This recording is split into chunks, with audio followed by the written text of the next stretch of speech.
The gods want to use you to deliver some people.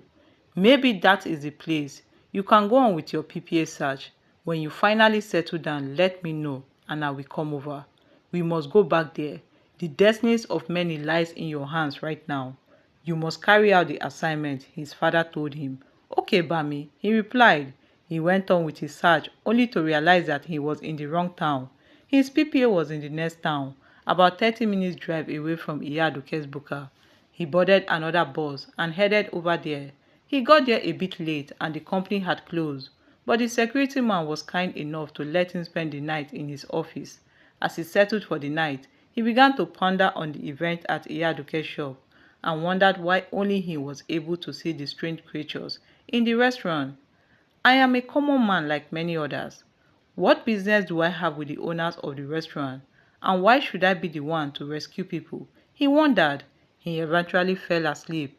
Very early the next morning, he got his documentations done and he was given a small room in the staff quarters. He began work and completely forgot about Iya Aduke's buka. Iya Aduke, on the other hand, continued with her business. More and more people trooped in every day to eat. A lot of women gave up trying to stop their husbands from getting to eat at her restaurant. They were simply tired of fighting without result. Funny enough, none of the women saw the need to go and confront Iya Aduke. Ifafunto's father, Awoshika, was a strong native doctor and herbalist. He was called Alaofunfu, meaning white herbalist, because he was always dressed in white and doesn't do evil. Apart from sending him to school, Awoshika also taught him some Ifa divination, always reminding him to do good always and never hurt anyone with his powers. Ifafunto had spent about 2 months when his father called to remind him, "Son, it's time to set the people free," he told his son. Funto wasn't willing to go back there, although his father had taught and trained him on how to face and defeat evil spirits. He had never come face to face with any until the day he set his feet into Iya Aduke's buka. He reluctantly agreed and gave his father his address. Awoshika set out to meet his son. When he got there, Ifafunte told his father he was scared of going there. Awoshika smiled. "Have you wondered why you were the only one who saw those creatures?" he asked his son, but he didn't respond. "The answer is simple. You are the only one in this world that can face that woman.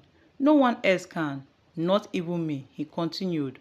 "So get ready, son. We go there tomorrow, Saturday," Awoshika concluded. Funto agreed. His father gave him some incantations to recite, which he did. He also gave him some charms to wear around his waist and wrist and even neck. The next day, they set out for Iya Aduke's buka. They got there around 11:30 a.m. in the morning. The restaurants were still locked. They decided to hang out around till 4 p.m. They sat down at the mechanic workshop adjacent to the restaurant. From time to time, Awoshika would send Funto to go and check if the shop was open. And each time he would return saying no. When he went back to check the third time around 2:30 p.m., he saw Iya Aduke and Bise at the back of the restaurant preparing meals for the day. But they were not alone. She had strange-looking red-dressed women assisting her in the cooking. But Iya Aduke didn't see him. For a moment, he stood glued to the spot. Visibly shaking, he began to wonder what kind of woman Iya Aduke truly was. After some seconds, he went back to tell his father what he saw. They waited a little longer when they noticed that the people were beginning to make their way towards the restaurant. They got up and walked towards it. Funto was initially scared, suddenly became courageous as they walked towards the restaurant. He didn't know how, but the fear simply vanished. When they entered, Funto could see those strange creatures around in the restaurant. Awoshika sat down while Funto walked towards Iya Aduke. He greeted her with a loud voice. He asked her, "Iya, why do we have all these strange creatures standing in your restaurant?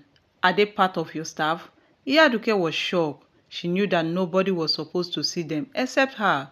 She didn't expect anything to happen on that day, but she was usually warned ahead if something was going to happen. She opened her eyes wide and began to blink it continuously. But nothing happened to Funto.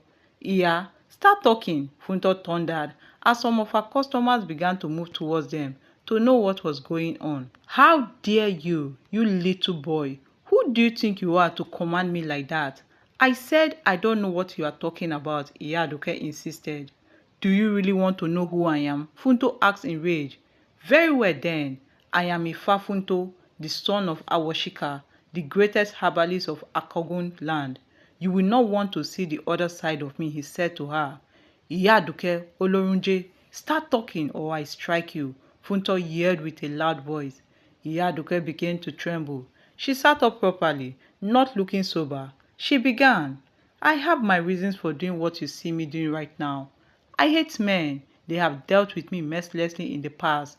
I am out to destroy men, and I will tell you why. My name is Ayoka, and I am from Abule Iroko. I am an orphan. My parents died mysteriously when I was just 7. My father's brother took me in and raised me like his own child. When I turned 17, Ige, a young farmer in the village, asked for my hand in marriage. Without seeking my consent, my uncle gave me out in marriage to him. If only I knew that my life with Ige was going to turn out, I would have run out from home. Ige turned me into a beast in human form. He was a chronic drunk. There was nothing I ever did that he appreciated. He complained about my food, about my dressing, about my looks. Any day he got drunk, Ige would beat me up for no reason. I was the one taking care of his farm, which was our major source of income and food. He was so lazy and did little to nothing to help me. Whenever I complained to my uncle, he would tell me to endure, that the husband's house is a learning ground, so I continued to endure. I eventually became pregnant and saw another level of maltreatment. Ige would wake me up in the night and began to beat me up for snoring. I continued to work on his farm, even in my condition, till I gave birth to my baby boy. My son was barely 2 months when Ige came home drunk one day. I served him food without meat because we didn't have money. He became very angry and threatened to kill me. He began to chase me around with a machete. I had to run with my son for our dear life. That night, I didn't go back to my uncle's house because I knew that my husband would go looking for me, and my uncle would eventually ask me to go with him. I wandered for days, feeding on fruit from bush and breastfeeding my baby. I saw a small hut in the bush and I began to spend the night there. I was just 19 years. I had lived in the bush with my baby for about a week. Then something unexpected happened. I was picking fruit some meters away from my small hut when I was chased by a white dog. I ran for my life and the dog kept chasing me. I continued to run until I noticed the dog was no longer after me. Then I stopped running and tried locating the hut, but I couldn't. For the whole day, I was roaming around in the bush looking for the hut, but I couldn't find it. On the second day, I finally found the hut, but my baby wasn't there. I saw traces of blood in the hut. I guess the dog ate my baby. I was heartbroken. I was standing outside the hut crying when a hunter whom I later knew as Odegbami found me in and took me to his house in another village. He had 2 wives whom he treated like slaves. He was very wealthy. His decision was final, and nobody in the house dared to question his authority. He told his wife to take care of me, which they did. He had a very lovely women as wives, but he didn't appreciate them. About 1 month after he took me home, Odegbami raped me. He threatened to kill me if I told anyone about it. Knowing how powerful he was, I was scared. I didn't tell anyone. After that day, he continued to sleep with me and threatening to kill me if I acted funny. His wife knew about what was going on, but none of them dared to say a word or challenge him. 3 months later, I found out I was pregnant. When I told him I was pregnant, he became very angry. He told me his 2 wives had given him enough children and that he didn't want more. He gave me a liquid substance and told me to drink it, that it will wash out the baby.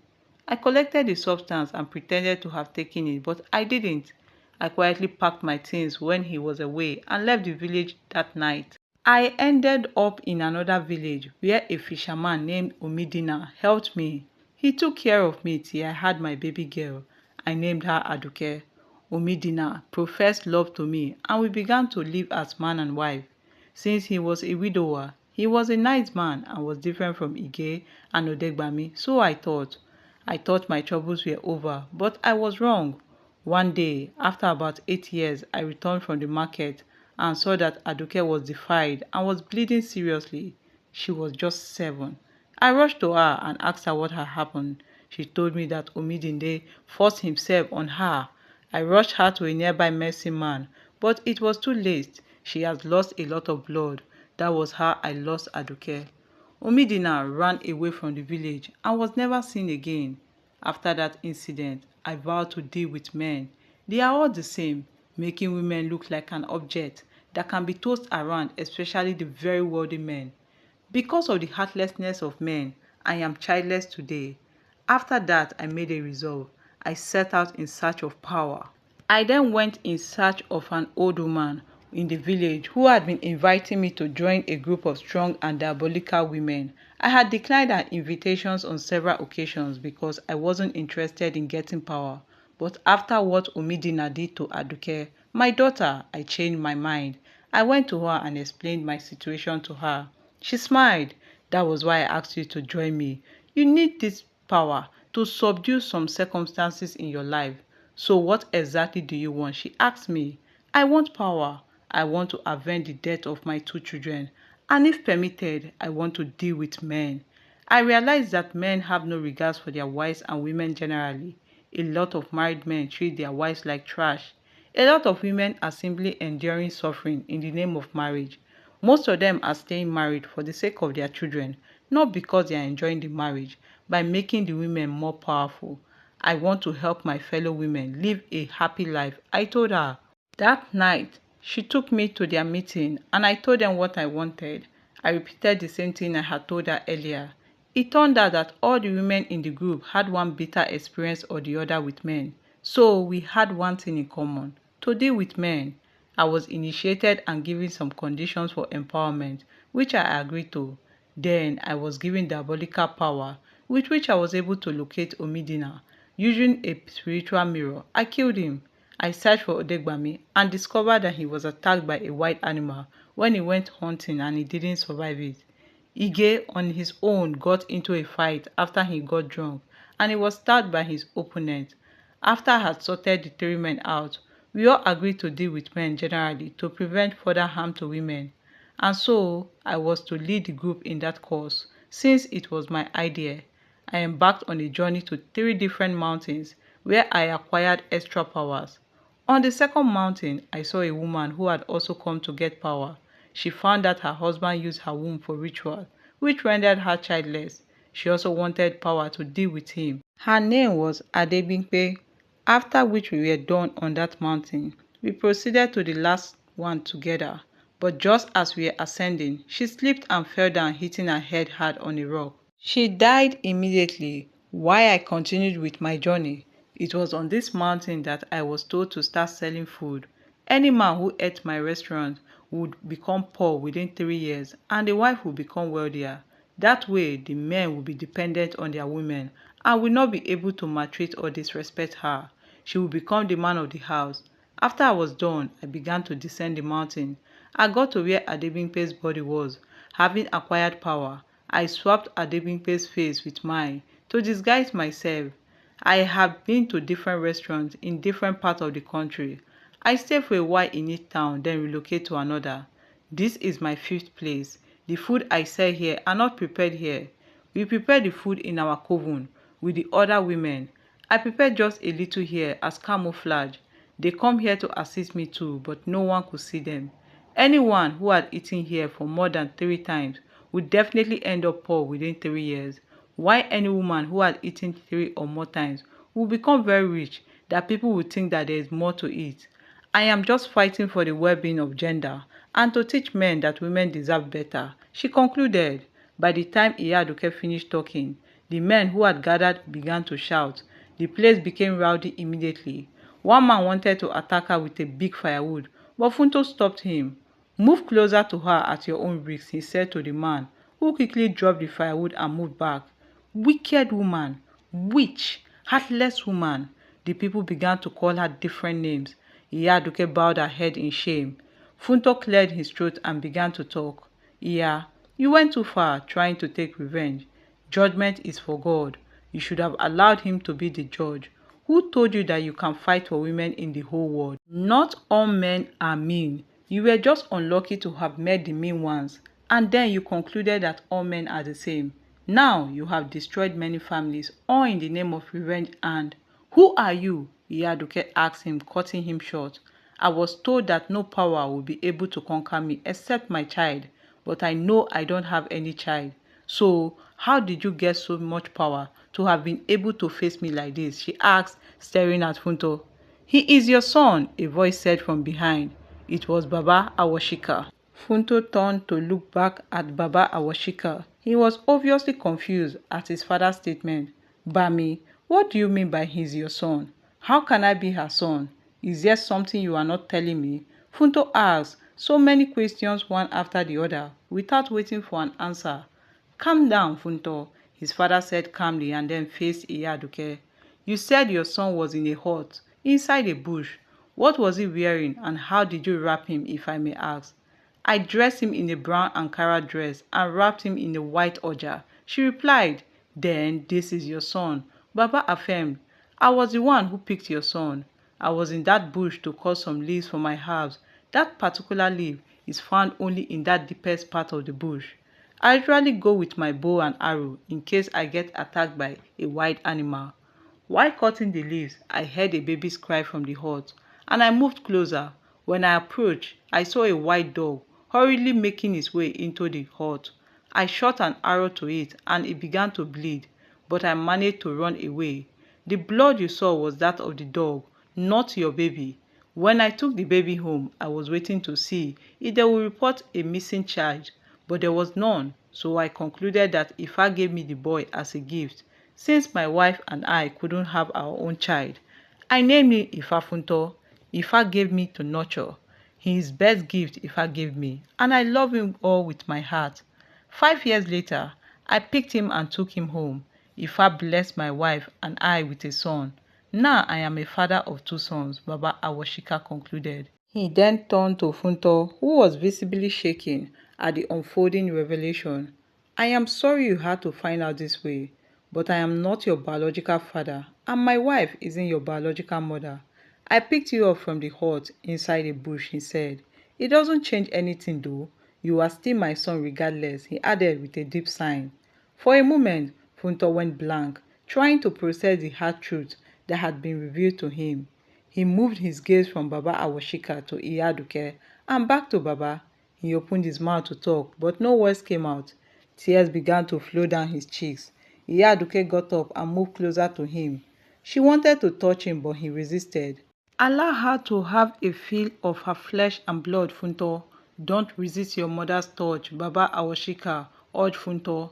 Iya Aduke ran her hand round Funto's face, down to his neck. Then she moved to his back, moved his shirt a little around his neck area. She saw the small birthmark her little boy had. Ha! Ha!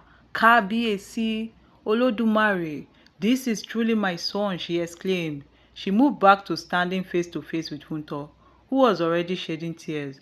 Okomi Akani, God's priceless gift to me, my lovely little baby, my... Funto didn't allow her to finish up when he wrapped her up in a warm embrace. She held them so tightly that he was scared that he would lose her a second time. The angry male customers who could not wait to devour Iya Aduke suddenly went soft. It was indeed an emotional sight. Some of them even joined them in shedding tears. For a moment, everywhere was calm, and only sobs from Funto and Iya Aduke could be heard. After a while, Funto released her from his embrace. Looking straight into her eyes, he said, Mommy, you went too far. You allowed your anger to take a better part of you. You have destroyed a lot of household and destinies all in the name of anger. You are not the Messiah, and you cannot fight for women all over the world. At this point, the calm crowd began to murmur. Soon the whole place became rowdy again. Then began to chant, Iya Aduke, free us! Iya Aduke, free us! Iya Aduke, free us! Baba Awashika tried to calm them down, but they chanted even louder, ignoring him. After a while, Funto was able to calm down. Then he turned to Iya Aduke. Please, what is the way out? Free these men. They are innocent. At least, now you know you have a child. Iya Aduke sighed and sat down. There is only one way to undo what has been done. I will have to go back to the mountain where I got my powers. and it will take 3 days to go and return, she told them. When I was given power on the mountain, I promised I would never seek for a solution or way out for my victims, especially when I was told that only my child would discover my real identity and secret, she revealed. I agreed wholeheartedly because I thought I didn't have a child. I will have to go back there to ask for the way to undo it.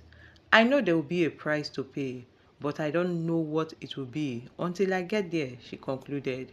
Turning to the teeming crowd, she said, "You all should go and return here same time, in 3 days." "How sure are we that you are not trying to abscond?" one of the men asked. "You are going nowhere until you free us," another man fired. "Iya Aduke, please don't render me useless for my family. Of what use will I be if I become poor? I will never eat your food again. But for now, please set me free," pleaded another man who was already in tears. Baba Washika cleared his throat and spoke, trying to calm the men down. He assured them that Iya Aduke would be back and that they had nothing to worry about. "If you refuse to let her go, we will all still be on the same spot. Allow her to go. Come back in 3 days like she said," he urged them. The men reluctantly agreed and began to leave one after the other. After the last person left, Iya Aduke invited Funto and Baba into her house. In the house, there was a mini shrine. She led them into the shrine and lay down on a red wrapper. "I'll be back, please. Lock the door and go with the keys. Then come back in 3 days," she said. "I should be back by then. I love you, my son," she said, looking at Funto, after which she began to chant some incantation. She suddenly stopped moving and went quiet. Baba and Funto quietly left and locked the door. They entered the restaurant and everywhere was empty. The food, plate, tables were all gone. It was getting dark already. They made their way to the park and boarded a bus back to Funto's apartment. Funto was quiet throughout the journey. He had mixed feelings. He was happy and sad at the same time. He was happy to have discovered his real identity, but sad because the man who gave him the chance to live, saw him through school and sacrificed everything for him to succeed, turned out to be his foster father. The man he had called father all his life wasn't his biological father. The revelation hit him so hard, but he had to deal with it.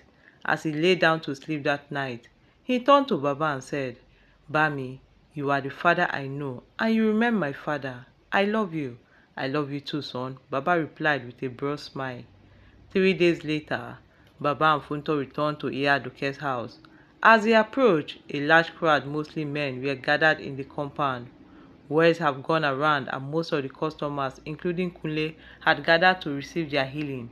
They made way for Baba and Funto, who opened the door and went inside. When they entered the shrine, Iya Aduke was sitting on the red clothes, sweating and panting heavily. She looked up at the men, looking like she couldn't recognize them. "Tell the men to get a big tank, fill it with water, to this compound immediately, and they should all come with a spoon each," was all she managed to say. Funto went and repeated what his mother had said.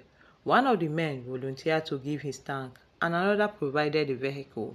Within 30 minutes, there was a big tank of water in Iya Aduke's compound, with all the men eagerly holding a spoon each. Baba and Funto led the weak-looking Iya Aduke out when all was set. She opened her palm to reveal a small substance made of clay and wrapped in a red and white piece of cloth.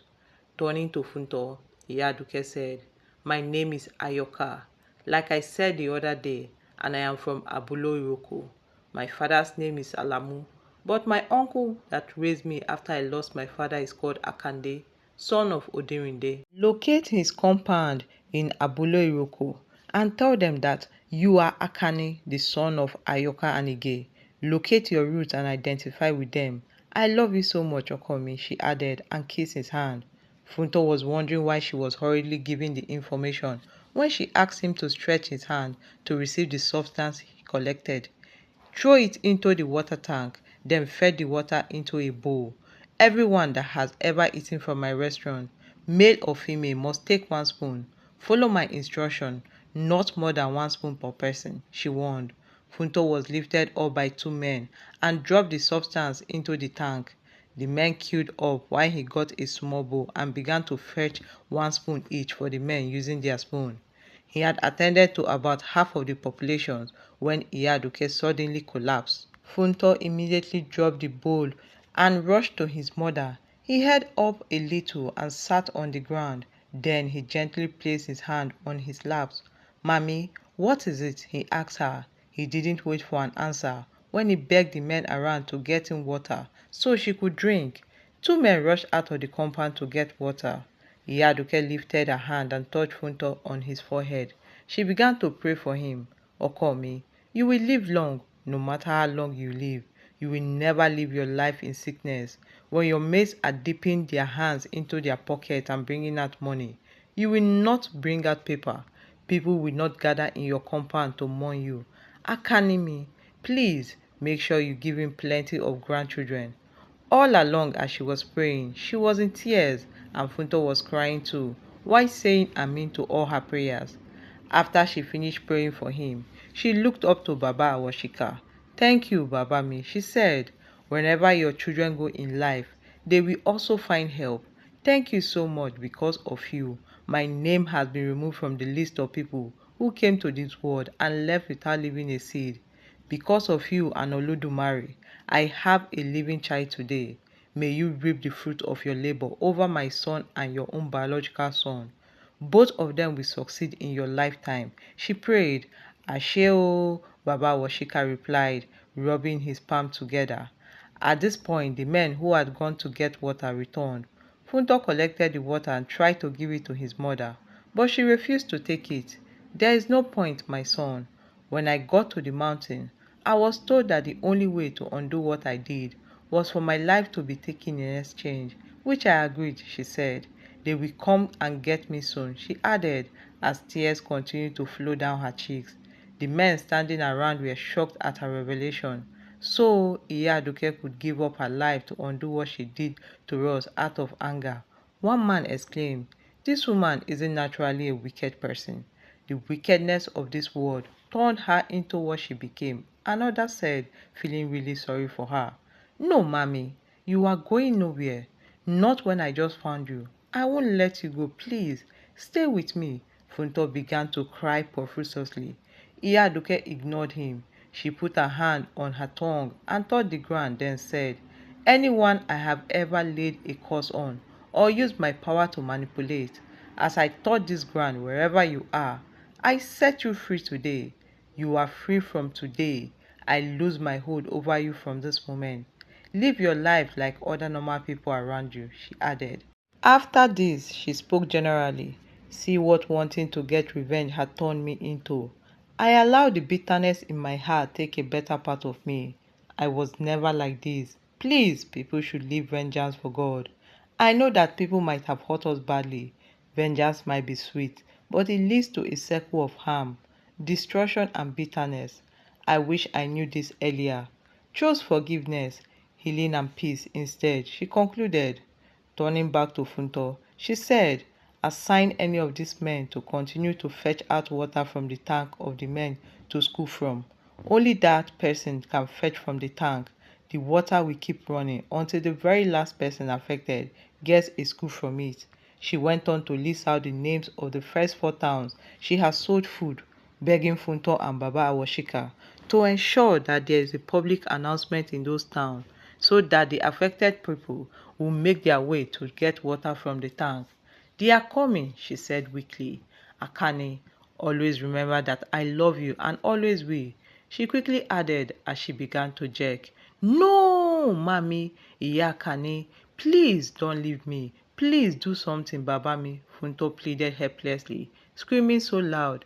Iya Aduke continued to jerk until she finally stopped breathing. Funto hugged her too tight and cried even louder. "Ha! Iyarere, I will never forget you. I love you so much and I will give up anything to have you back." Everyone present joined Funto in shedding tears. They really felt his pains. Baba Washika tried to lift Funto up, but he refused, clinging tighter to his mother. "You all should just leave me alone with mommy. I will stay here till she wakes up," he replied. It took 3 men to lift and move Funto away from Iya Aduke.